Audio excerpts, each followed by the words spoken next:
Welcome to Rockit Garage. I'm Brandon, and in Southern typical fashion, it's about to monsoon, so hopefully this intro doesn't get rained out. But we have a 1996 Ford Bronco XLT, almost 100% grandpa truck. The only thing different is someone tinted the windows and put wheels on it, but that's okay. I can look past that. It has been daily driven since new, assuming, because it's got 302,000 miles on it. So you don't get that many miles on a truck without driving it. And there's not a lick of dirt. There's not a lick of rust. And the only thing that hasn't been changed is the radius arm and pivot arm bushings. And that's what we're gonna focus on today. This is gonna be a good episode.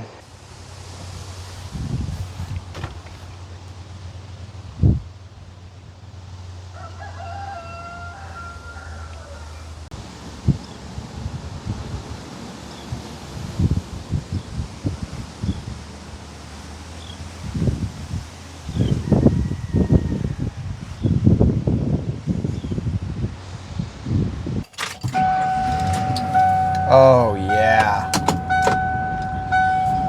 Yep. This thing is beautiful. Honestly, besides the high mileage, this is the cleanest example of a Bronco that I've seen in a long time.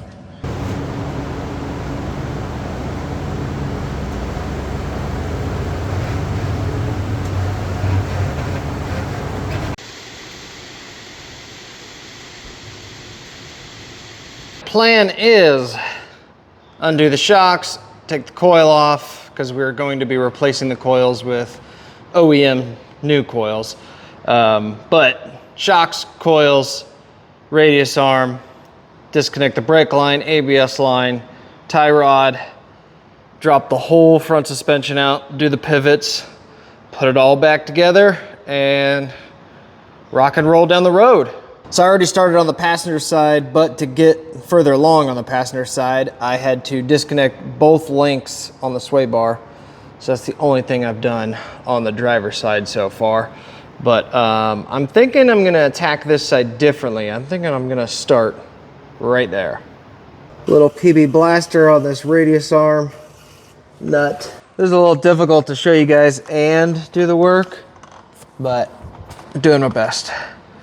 1.1/8" socket fits pretty good because I don't have a metric size.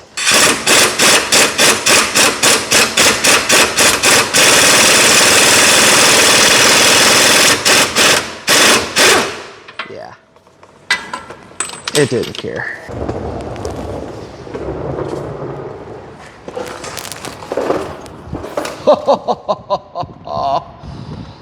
Wow. I don't have my cover on the phone neither. That was a save. This is pretty typical on a Ford TTB. This hard plastic bushing or collar usually cracks, and then the bushing itself wears away to where there's nothing. So when this bushing wears out, this allows the front end to go forward or backwards, and that's what creates your dipping and diving when you're going into a corner or when you're braking. It's very uneasy and very difficult to control if you don't know it's there. This truck is honestly very clean. Honestly, the job is not very good. Honestly, the job is easier on the ground. Lift, really just stands. You don't really want to get this stuff. Especially the forehead and the front 80 squash is 65, 66, but the traction beam was an 80, so it was solid, but most of the drive time. You don't technically have to take the coil spring off, but since we're replacing it, I'm going to. And also it does make it a little easier to work around everything. That insulator pad is gonzo. I'm surprised that even was still there.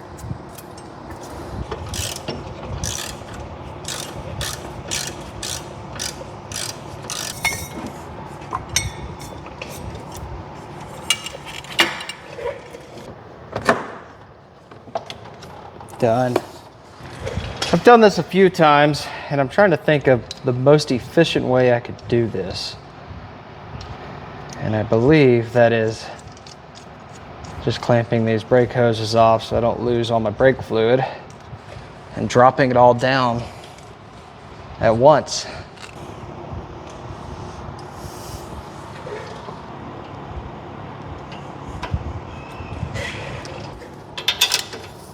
Sure is.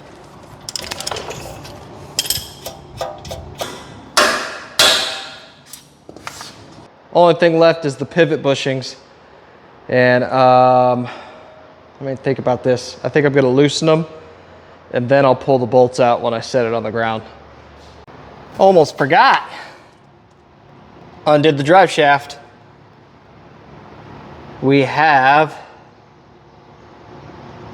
passenger side pivot bolt undone, driver's side pivot bolt undone. Let's lower this thing down, and if my calculations are correct, it should fall out.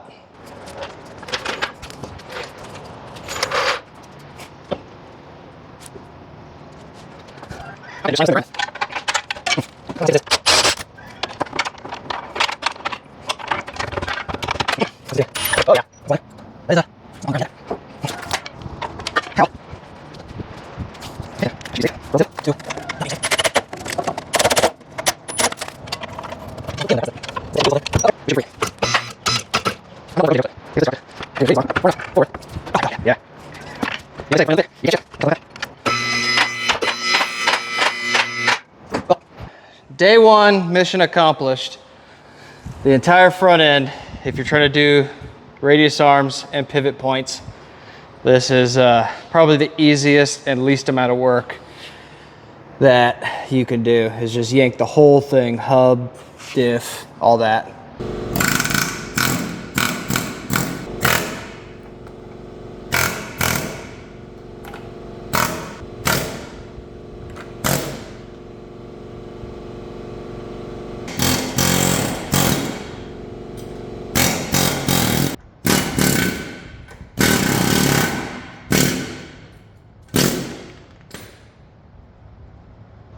All right, new bushing.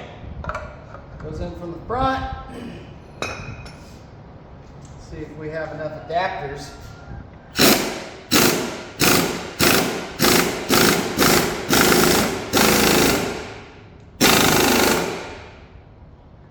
That is so much easier than using a hammer.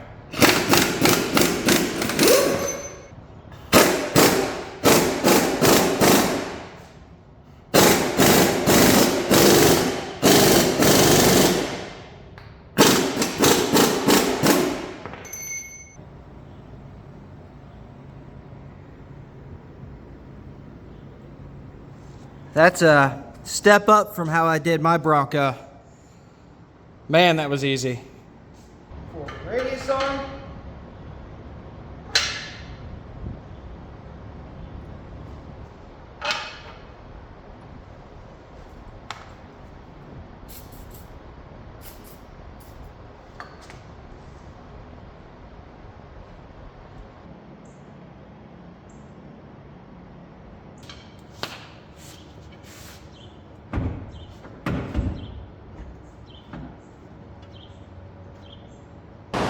Okay, I'll be real. This has been a pain. Oh, God. About 45 minutes of back and forth. The axle shaft slip yoke in the middle fell apart. And trying to get the radius arms and pivot points in the same spot has proven difficult. Okay. That one's in.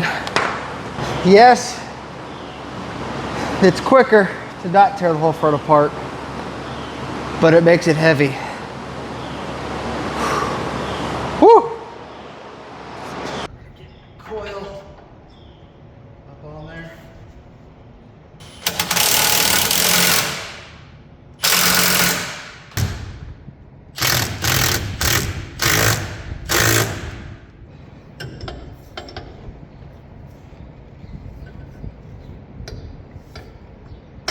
Perfect.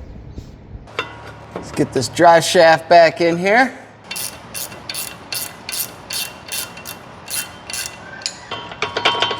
Come on.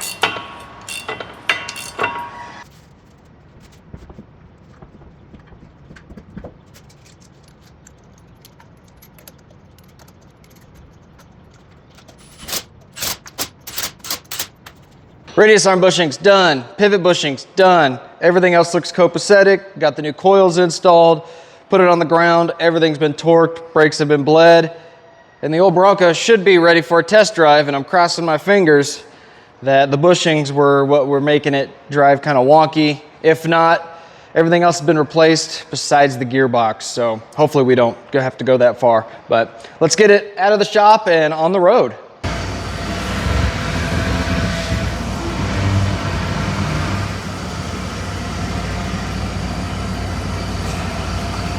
Brakes work.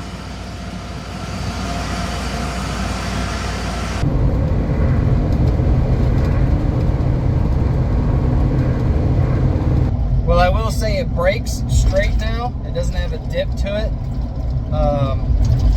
Overall, the front end feels decent. You can see I'm kind of sawing at the wheel. That's because the toe is just whacked out. It's wanting to follow one of the other tires. A basic set the toe and go alignment job should fix the rest of the steering. The gearbox feels pretty tight. It just feels like the toe's bad. Well, I'm gonna call this a wrap on this OBS Bronco. Hopefully you guys enjoyed this video of putting radius arm and pivot bushings in on one of these old TTBs. I know a lot of people hate these front ends, but I love them.